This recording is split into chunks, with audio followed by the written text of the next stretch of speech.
미세먼지를 제거하는 것도 요령이 있다는 걸 꼭 명심하시고, 그럼 이걸 어떻게 하느냐? 가장 돈이 좀 덜 들고 하는 방법이,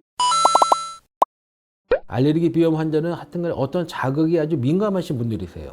그런 분들이 어떤 특정 항원, 어떤 원인에 의해서 반응도 하지만 미세먼지나 실내 공기 오염에도 아주 민감하세요. 이게 알레르기 비염을 유발하는 진먼지 진드기입니다. 이런 진먼지 진드기가 죽은 사체에서 생기는 그 가루나 분변 이런 것들 때문에 알레르기가 유발되고, 우리나라 알레르기 비염의 한 70% 정도는 이 진먼지 진드기에 의한 알레르기 비염입니다. 꽃가루 달력 쳐보시면 지역마다 다 나옵니다. 서울 쪽으로 한번 찾아봤는데 꽃가루 알러지도 꽤 있죠. 한 30% 정도는, 그 정도는 꽃가루에 의해서 생기는데 3월에서 한 6월 요때 알레르기가 아주 폭발적으로 눈물, 콧물, 재채기 한다 그러면 거의 이 꽃가루 알러지로 보시면 되겠습니다. 이 WHO에서 얘기한 것이 조기 사망하는 인구가 실내 공기 오염으로 사망하는 사람도 있지만 실내 공기 오염이 오히려 더 수가 많다는 그런 통계도 보고한 바가 있습니다. 이 실내 공기도 세균이나 곰팡이, 포름알데히드와 같은 유해 물질에 대한 관리가 필요한데,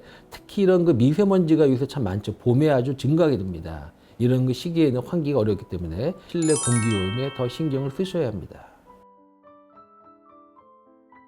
그럼 이걸 어떻게 하느냐? 가장 많은 것이 주로 이제 요리할 때, 사실 주부님들이 요리할 때 가장 많이 생겨요. 예를 들어서 고등어 할 때, 튀김 요리할 때 온갖 미세먼지 많이 생긴다. 그래서 그때는 가능하면 환풍기를 작동하시는 게 좋고, 바닥에 떨어진 것도 깨끗이 치워야 된다. 집에서 돼지고기, 삼겹살 구워 드시면 아주 잘 아실 거예요. 분명히 나는 먹기는 그 위에 식탁에서 먹었는데 바닥이 미끈미끈해요. 기름 미세먼지가 막 떨어지는 거거든요. 그런 걸 잘 닦아주셔야 되고, 환풍기를 같이 쓰시는 게 좋은데, 환풍기를 또 이게 소리가 시끄럽다고 딱 요리할 때만 쓰시고 바로 끄시는 분이 계세요. 팬 같은 거를 같이 없애버려야 되는데 팬은 놔두고 환풍기만 끄는 분들이 많아요. 그런 거 남아있는 열 때문에 계속 미세먼지 생깁니다. 그래서 요리가 끝나도 한 20-30분은 꼭 환풍기를 작동하시는 게 좋습니다.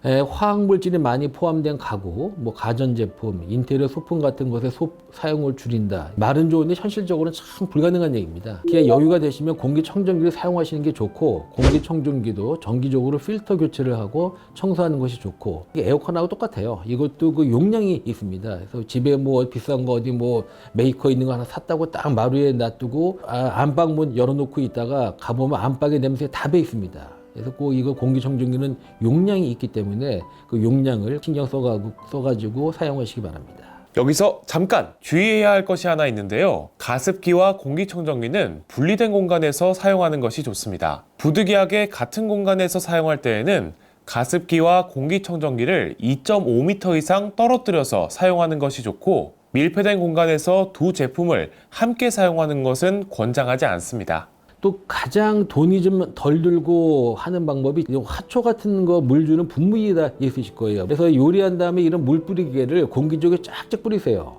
그런 그 공기, 그 중에 있는 그런 먼지나 어떤 그런 미세먼지 같은 것들이 이런 분무기를 통해 나오는 그런 그 물 미스트하고 결합을 해가지고 떨어집니다. 그런 다음에 바닥을 쫙쫙 닦으시면은 아주 많이 이제 그런 미세먼지를 제거할 수가 있겠습니다. 그럼 환기는 언제 하는 게 좋을까요? 보통 미세먼지가 이제 아침, 오전 중에 많이 생깁니다. 그래서 따뜻한 오후에 하시는 게 좋고, 가능하면 하루에 한 3번, 회당 30분 이내로 하시는 게 좋습니다. 그래서 미세먼지를 제거하는 것도 요령이 있다는 걸 꼭 명심하시고, 이런 걸 신경을 써갖고 하시는 게 좋겠습니다.